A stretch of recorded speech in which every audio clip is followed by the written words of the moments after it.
오늘은 감사의 토양이라는 제목으로 함께하는 말씀을 살펴보겠습니다.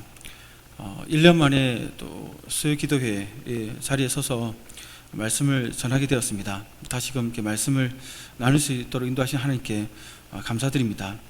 오늘 우리가 다룰 주제는 감사의 토양, 감사라는 주제입니다. 뭐든지 어떤 결실을 맺으려면 제대로 토양을 이렇게 기름지게 만들어야 합니다.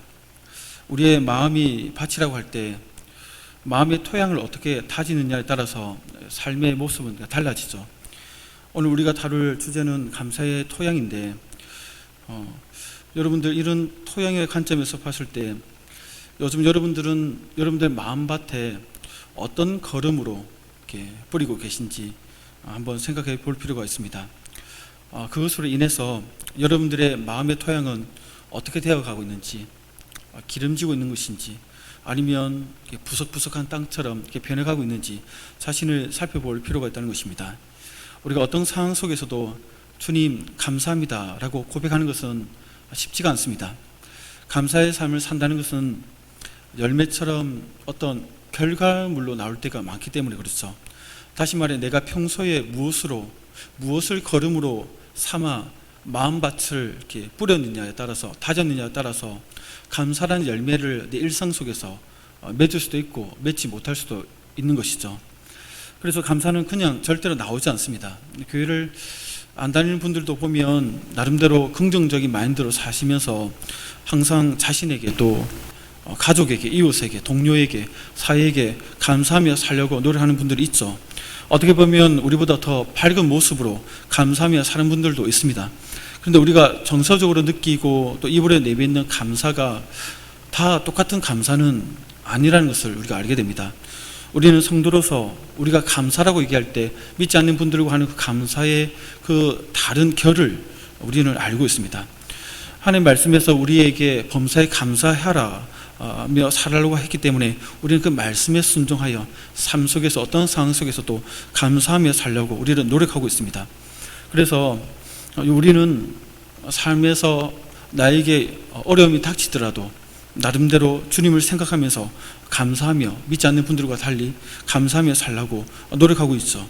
근데 감사할 때 우리의 모습을 좀 살펴볼 필요가 있다는 것이죠.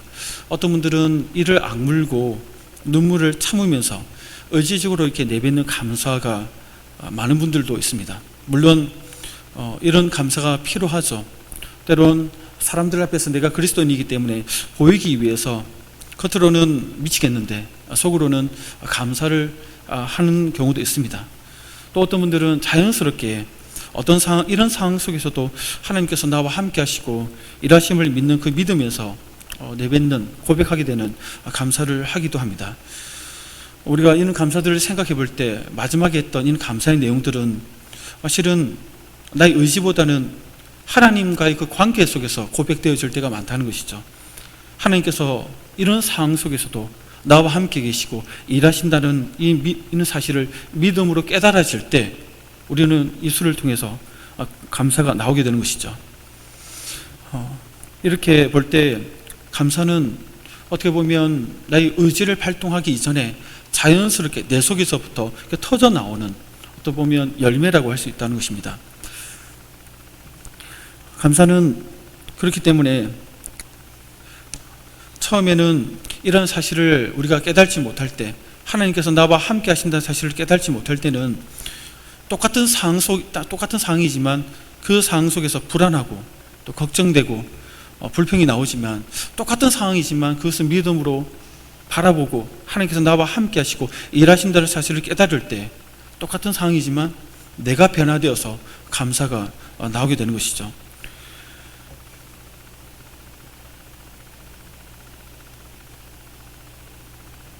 이렇게 볼 때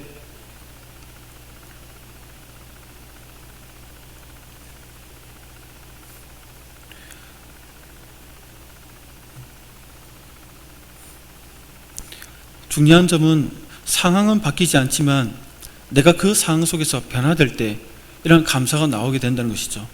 어떻게 이렇게 될 수 있는가를 우리가 좀 생각해 볼 필요가 있다는 것입니다. 여기서 경건의 중요성이 이렇게 부각됩니다. 경건은 하나님을 삶 속에서 의식하며 신뢰하는 어떤 삶의 그런 방식을 말하는 것이죠. 감사는 이런 삶의 체계 위에서 자연스럽게 나오는 것입니다. 그래서 오늘 제목처럼 경건의 토양이라고 했는데, 이 토양을 어떤 걸음으로 썼느냐를 우리가 좀 살펴보려고 합니다. 바로 이 경건을 걸음으로 삼아 토양을 타져 나가야 한다, 이 말씀을 드리고 싶은 것이죠. 그렇다면 이 경건은 우리의 삶 속에서 하나님께서 나의 뜻과 마음에 가장 존귀한 분으로 매일 모시는 것을 우리는 경건이라고 우리는 부르고 있습니다. 이러한 영적인 습관을 계속해서 우리가 삶 속에서 맺어 나가면 우리의 마음속에 어떤 변화가 일어납니다. 그 중에 하나가 하나님에 대한 그 크심이 내게 크게 와닿습니다. 그 하나님 한 분으로 나에게 만족이 된다는 것이죠. 마치 어린아이가 칭얼대다가도 엄마 품에 안기면 울음을 뚝 그치고 만족감을 누리듯이 말이죠. 경건 생활을 하다 보면 하나님에 대한 신뢰가 더욱더 커져서 어떤 상황 속에서도 나와 함께 하시는 그분으로 인해서 만족하는 만족감이 커집니다. 그러면서 하나님의 일하심에 대한 기대감이 더 커지는 것이죠. 상황보다 하나님이 더 크게 와닿는 것이죠. 이렇게 경건을 걸음으로 삼으면 내 마음이라는 이 토양에 하나님이 존재가 더 커지면서 기름지게 됩니다. 그러면 내 마음속에 하나님에 대한 의식이 더 강화되는 것이죠. 보통 신전의식, 코람데오라고도 하는데, 하나님 앞에서라는 이런 신정의식이 내 일상 속에서 강화되어 나갑니다.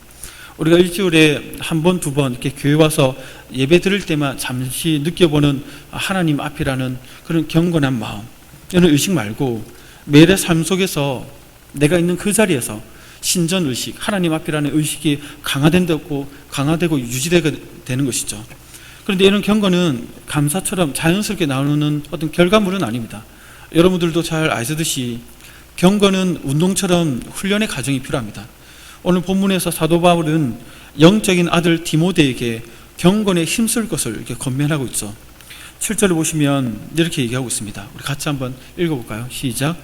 망령되고 허탄한 신화를 버리고 경건에 이르도록 내 자신을 연단하라. 경건에 이르도록 내 자신을 연단하라 합니다. 사실 오늘 본문은 감사와 관련하여 경건의 중요성을 다루고 있지는 않습니다. 사도 바울은 목회자가 가르치는 교사로서 힘써야 할 일들을 이렇게 권면하면서 특히 경건에 대해서 이렇게 강조를 하고 있습니다. 당시 거짓 교사들이 교회에 들어와 악한 행실과 거짓 교훈으로 어지럽게 하던 때였습니다. 그래서 에베소 교회의 담임이었던 이 디모데에게 그런 거짓 교사들이 전파하는 망령되고 허탄한 신화를 버리고 경건에 이르도록 내 자신을 연단하라라고 권면하고 있는 것입니다. 여러분들도 잘 알듯이 디모데는 어려서부터 외조모 로이스와 어머니 유니게로부터 신앙 교육을 받으면서 자라왔습니다. 우리식으로 보면 모태신앙인이죠. 어릴 때 받아온 가르침에 합당한 삶을 살았다라고 칭찬을 받는 자였습니다. 그러다 바울을 만나서 복음을 전해 듣게 되고 회심하게 되고 바울과 함께 선교 여행을 다니면서 동력자로서 목회자로서 사역자로서 이렇게 성장하게 됩니다. 바울이 로마 감옥에 있을 때 에베소 교회에서 디모데는 그 일을 감당하고 있었던 것이죠. 목회자 디모데에게 썼다니까 나랑은 상관없다고 생각하실 수 있겠지만 꼭 그렇지는 않습니다. 여기서 바울은 누구에게나 해당되는 보편적인 진리를 우리에게 말씀하고 있는 것이죠. 그러니까 마음의 토양을 무엇으로 가꿀 것인가 하는 문제를 다루고 있습니다. 망령되고 허탄한 신화로 마음의 토양을 망칠 것인가, 아니면 경건에 힘써 그 기름진 토양을 만들어 나갈 것인가라는 것을 말하고 있는 것이죠. 먼저 망령되고 허탄한 신화는 무엇을 말할까요? 바울이 디모데를 에베소 교회를 섬기게 하면서 당부했던 것들이 있죠. 조금 전에 언급한 것처럼 거짓 교사들이 에베소 교회에 들어와서 다른 교훈을 가르치지 못하도록 했습니다. 그리고 또 다른 하나는 신화와 끝없는 족보에 몰두하지 말도록 성도들을 바르게 진리 가운데 서도록 가르치도록 권면했던 것입니다. 7절에서도 이를 강조하고 있는 것이죠. 망령되고 허탄한 신화를 버리라 얘기합니다. 그래서 신화라는 것은 비밀스럽게 전해지는 이야기를 뜻하는데 전설, 설화 이런 것을 얘기하죠. 당시 유행했던 그리스 로마 신화 같은 전설이라고도 볼 수 있겠지만, 특별히 이제 교회 안에서 유대주의자들이 만들어낸 이단 사설을 얘기합니다. 디도서 1장 14절에서도 바울은 유대인의 허탄한 이야기에 대해서 경고하고 있는데, 같은 맥락에서 디모데에게도 그것을 말하고 있다고 보입니다. 당시 유대주의 이단들은 구약의 이야기들을 재가공해서 신화를 만들어내서 그것을 외경으로 삼아서 사람들에게 전파를 했던 것입니다. 마치 북한에서 과거 김일성이 항일전쟁을 벌였을 때 자기가 마치 대단한 장군이 된 것처럼, 백마를 타고 이 전쟁을 끝낼 것처럼 이런 소문을 퍼뜨린 거 있었죠. 또 솔방울로 수류탄을 만들어서 이겼다, 이런 얘기들을 북한 사람들을 믿는 사람들이 많지 않습니까? 어릴 때부터 세뇌를 당해가지고. 마치 그런 것처럼 이런 성경에도 없는 것들을 외경의 판타지 이야기, 이런 것들을 재가공해가지고 교회 안에서 퍼뜨리고 사람들의 신앙을 무너뜨리는 이러한 일들을 했던 것이죠. 이것들을 멀리하라고 얘기하고 있는 것입니다. 그런데 이런 신화를 듣는 자들 중에서 이런 것들에 집착하는 자들이 있었다는 것입니다. 그러다 보면 결과적으로 그들의 신앙이 망가지게 되는데, 그래서 이 신화라는 단어 앞에 망령되다, 허탄하다라는 것을 덧붙이고 있습니다. 망령되다는 것은 속되게 하다라는 의미입니다. 우리가 히브리서 12장 16절에 보면 우리 장자 에서에 대해서 이렇게 얘기하고 있죠. 같이 한번 읽어보겠습니다. 시작. 음행하는 자와 혹 한 그릇 음식을 위하여 장자의 명분을 판 에서와 같이 망령된 자가 없도록 살피라. 아멘. 에서는 자신의 하나님께서 주신 이 신령한 장자의 명분을 팥죽 한 그릇에 팔아버리죠. 그것을 가리켜 망령된 행위다라고 얘기하고 있습니다. 거룩한 것에는 관심이 없고 쓸모없는 것들에 자신의 만족으로 삼고 하나님의 것과 바꿔버리는 이런 자들을 가리켜 망령되다는데, 신화 자체가 계속 듣다 보면 사람으로 하여금 거룩한 것을 멀리하게 만들고 쓸데없는 것들로 자기를 도배하게 만든다라고 얘기를 하고 있습니다. 그런 의미에서 허탄하다고 얘기도 덧붙이고 있는 것이죠. 이런 것들을 접하게 되면 어떻게 될까요?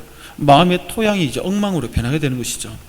이것을 오늘날 우리의 관점에서 보면 이제 코로나 때문에 영상을 보는 경우가 참 많습니다. 미디어가, 우리나라가 IT가 강국이다 보니까 더욱더 미디어를 통해서 영상들, 이런 매체들을 많이 접하게 되는데, 그런 것들을 보면 넷플릭스라든가 이런 것들을 통해서 많이 접하게 되죠. 어떤 영상이든 우리가 원하는 대로 실시간 어떤 장소에서도 접할 수 있죠. 그러다 보니까 참 우리에게 좋지 않은 영향을 주는 것도 참 많다고 생각합니다. 재미있다고 다 유익한 것은 아니라는 것이죠. 또 감동을 준다고 해서 내 정서가 다 풍성해지는 것도 아닌 것 같습니다. 자극을 준다고 해서 내 의지가 더욱더 확고해지는 것도 아닌 것 같습니다. 세상에는 거룩하지 아니하고 헛된 이야기들로 만들어진, 가공된 드라마나 영화나 이러한 스토리들이 우리에게 너무나 많이 다가온다는 것이죠. 그래서 이런 것들에 많이 접하다 보면 사람들이 좀 마음이 강팍해집니다. 황팍해지고. 그래서 이러한 미디어 속에서 망령되고 허탄한 신화를 좀 분별할 필요가 있다는 것이죠. 물론 제가 전문가가 아니기 때문에 그런 관점에서 얘기할 수는 없겠지만, 우리가 바라보는 오늘 마음이라는 토양이 황폐해지냐 기름지냐는 관점에서 살펴보면 그렇게 어렵지는 않다는 것입니다. 우리가 자주 접하고 듣는 이러한 것들이 나로 하여금, 주님으로 하여금 더욱더 멀어지게 만드느냐, 가까워지게 만드느냐를 생각해 보면 쉽습니다. 주일이 다가오는데 주일 예배에 대해서 사모하는 마음을, 그 불을 꺼뜨린다면 멀리 해야겠죠. 성도 간의 그 교제를 귀찮게 만든다면 그런 것들을 조심해야겠죠. 하나님의 말씀을 읽어야 되는데 귀찮아지게 만든다면 그런 매체들을 멀리 해야겠죠. 그리스도를 담기보다는 자기 자신을 더욱더 드러내도록 자아를 강화시키는 이런 내용들이라면 우리는 조심해 볼 필요가 있다는 것입니다. 그런 것들을 접하다 보면 사람이 날카로워지죠. 비판적으로 변하기 쉽고, 인간적으로 계산기를 두드리기가 쉽고, 사람을 쉽게 판단하고 정죄하게 되고, 불평과 불만 이런 것들이 쉽게 나오도록 자신을 이렇게 만들어가고 있다면 그런 것들은 우리가 멀리해야 된다고, 멀리해야 된다는 것입니다.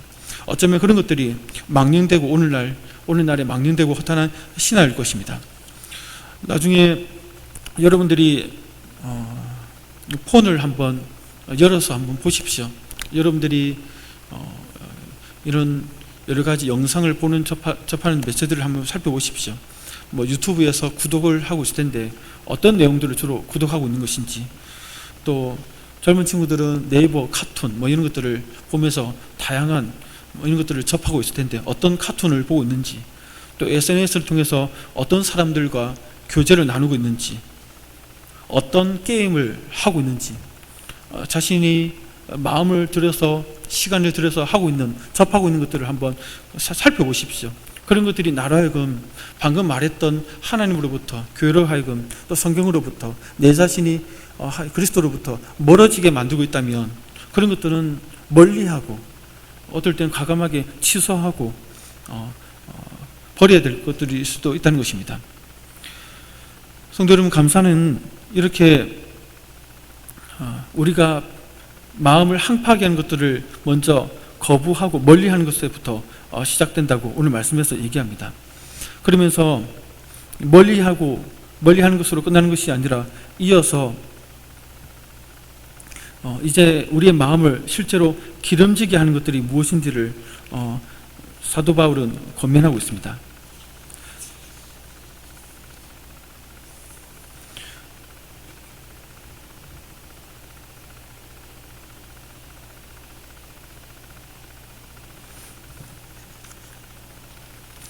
그것은 앞서 말씀드린 것처럼 우리의 심령에 기름지게 하는 경건에 힘쓰게 만드는 것이죠.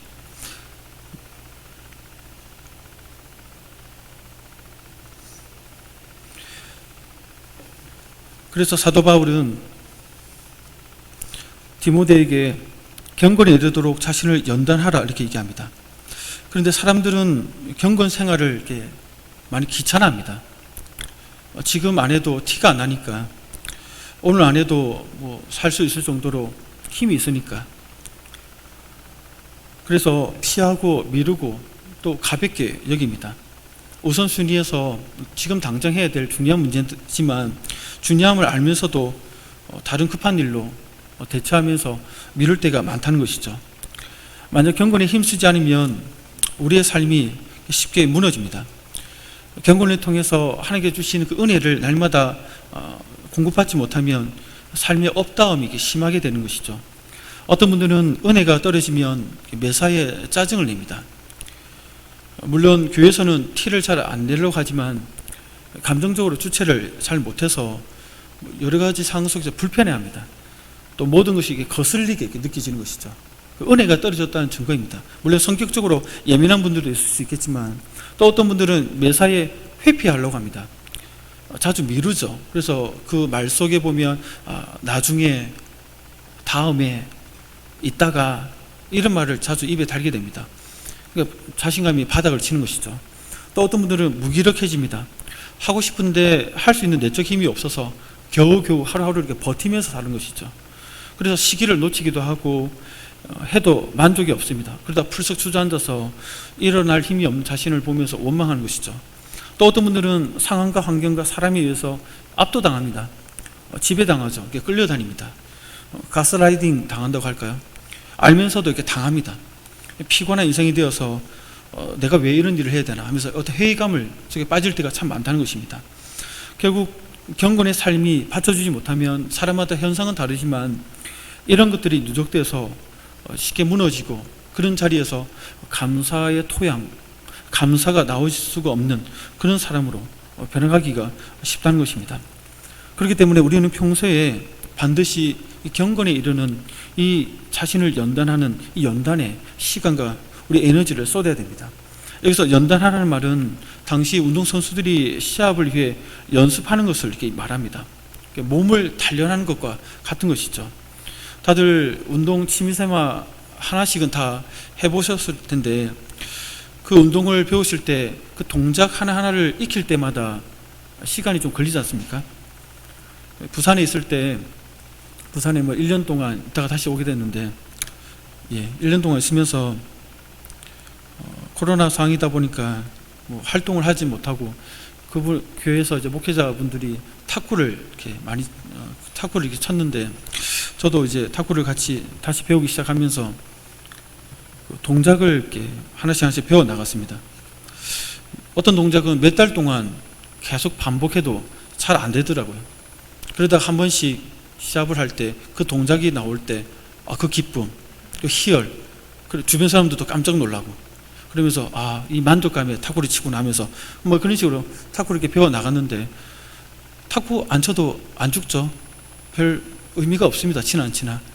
하지만 우리 몸은 건강해지죠. 이런 동작, 운동의 동작 하나 배우는데도 몇 달이 걸리고 엄청난 에너지가 걸리는 것처럼, 우리의 영혼에 유익에 끼치는 이 경건, 훈련, 이것들은 그냥 쉽게 얻어지지 않다는 것이죠.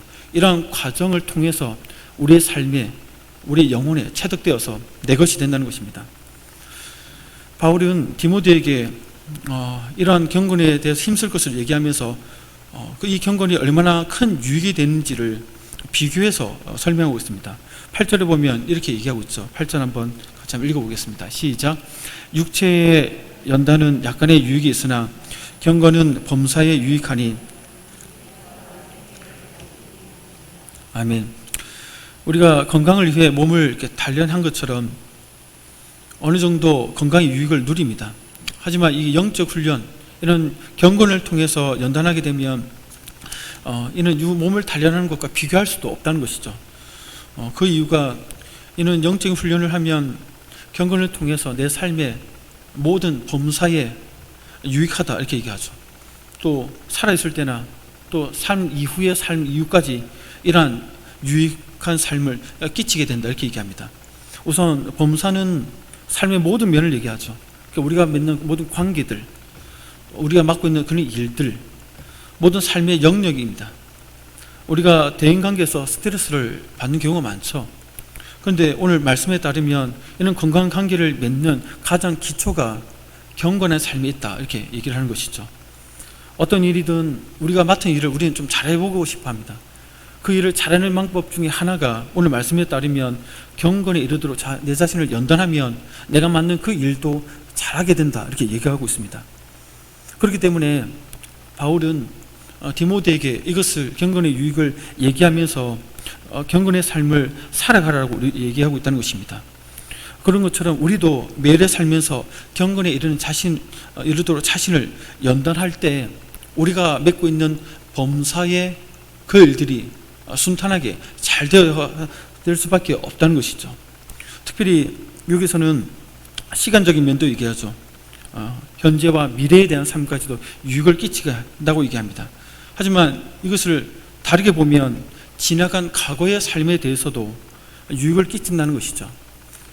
이 경건이 생활이 습관이 잡히면 우리는 과거의 삶에 대해서도 결국은 감사가 나오게 된다는 것이죠. 성도 여러분들은 여러분들의 과거에 대해서 다 감사하십니까? 평소에 경건을 통해 내 마음밭이 기름지게 되면 하나님 의식이 생겨서 미래는 물론이고 내가 겪었던 과거의 삶의 그 사건에 대해서도 해석이 달라지면서 바라보는 관점이 이렇게 바뀌게 됩니다. 지나가 버려서 다시는 바꿀 수는 없겠지만 과거에 대해 왜 그런 경험을 해야 하는지 주님 안에서 그 이유를 깨닫게 됩니다. 그래서 덮어두고 싶었던 과거조차도 감사거리로 감사가 되는 것이죠. 우리가 요셉의 삶을 보면 이를 좀 발견하게 됩니다. 요셉이 형들의 미움을 받아서 노예로 이렇게 팔려갔을 때 자기가 왜 이런 아픔을 겪어야 하는지 그 이유를 알지 못했습니다. 또 왜 보디발 장군 집에서 10년 동안 종살이 했는지, 왜 그 아내, 보디발 장군의 아내의 유혹을 뿌리쳤을 때 억울하게 감옥 생활을 2년 동안 해야 했는지 알지 못했죠. 30세가 되었을 때 애굽왕 바로에게 발탁되어서 총리가 되었을 때도 자기가 왜 그렇게 되었는지도 당시에는 잘 몰랐을 것입니다. 그런데 기근이 심했을 때 형들이 자기에게 찾아와 자기 앞에 절하는 모습을 보고 자기가 어렸을 때 꾸었던 그 꿈의 의미를 깨닫고는 하나님께서 왜 나에게 이러한 험난한 과거를 겪게 하셨는지를 깨닫게 되면서 과거의 그 아픔이 눈 녹듯이 다 사라지면서 하나님 앞에 진정한 감사의 삶을 우리가 살았다는 것을 알게 됩니다. 여기서 요셉이 이런 삶을 고백을 할 수 있었던 그 비결이 어디에 있겠습니까? 물론 아브라함과 맺었던 언약을 이루기 위해서 요셉을 선택하여 쓰셨던 하나님의 주권적 은혜에 있겠지만, 요셉의 관점에서, 요셉의 입장에서 보면 요셉은 자기가 처한 그 상황 속에서도 경건의 삶을 살았다는 것이죠. 요셉이 자주 들었던 고백이 있죠. 10년간 종살이 할 때도 보디발 장군 집에서 하나님께서 함께 하셨다, 형통하였다 얘기합니다. 또 그도 유혹을 받을 때도 하나님 앞에 어째 범죄하리요 하면서 물려졌죠. 감옥에서도 간수장에게 은혜를 입었다 얘기합니다.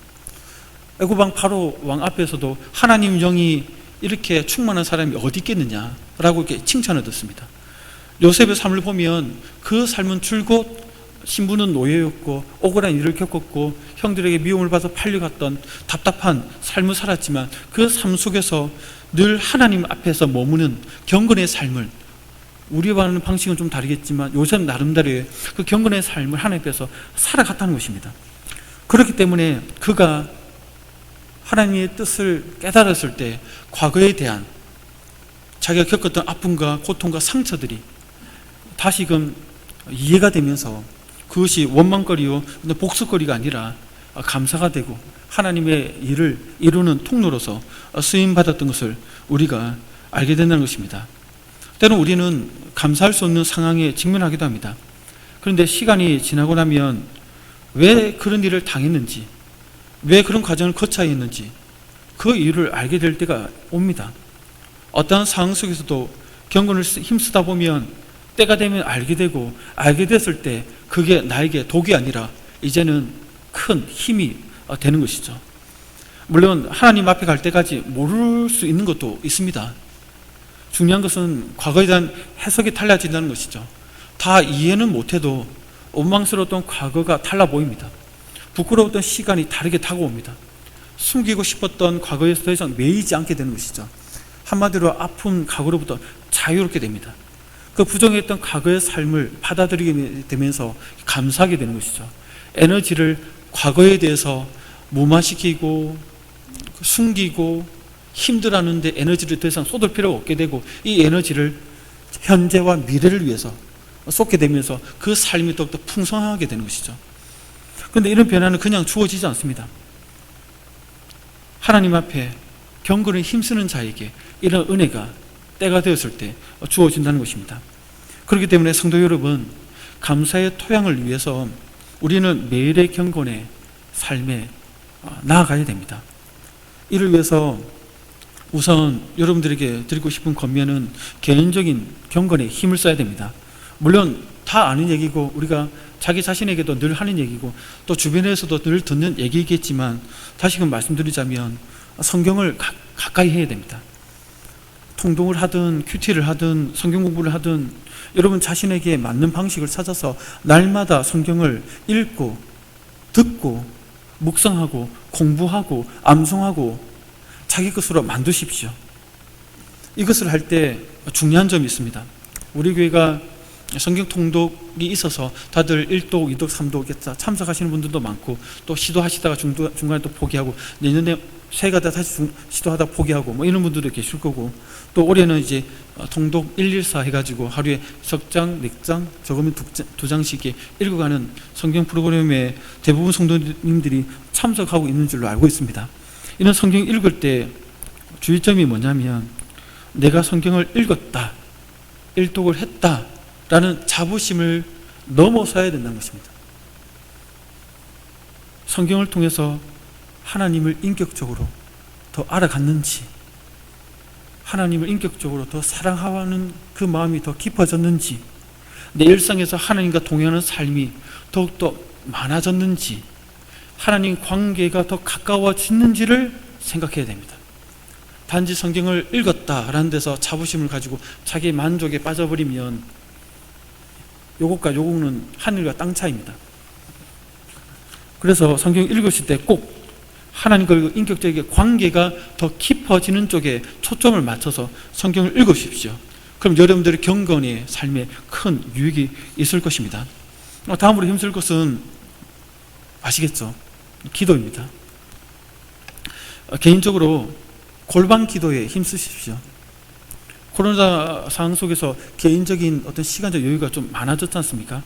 그때 다른 것들로 시간을 허비하지 마시고 개인적으로 골방 기도에 시간을 많이 들이십시오.